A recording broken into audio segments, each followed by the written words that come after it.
बिना जान के जियल नाही जाई हमके सुइया जहर के लगवा दे माई रे।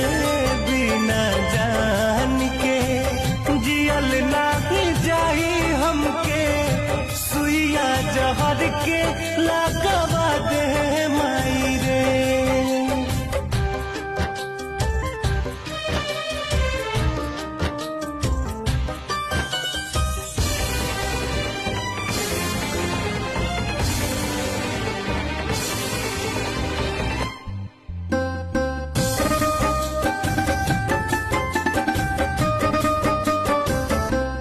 कुछ आवे समझना हम का करी एक पल में 100 बार मरी।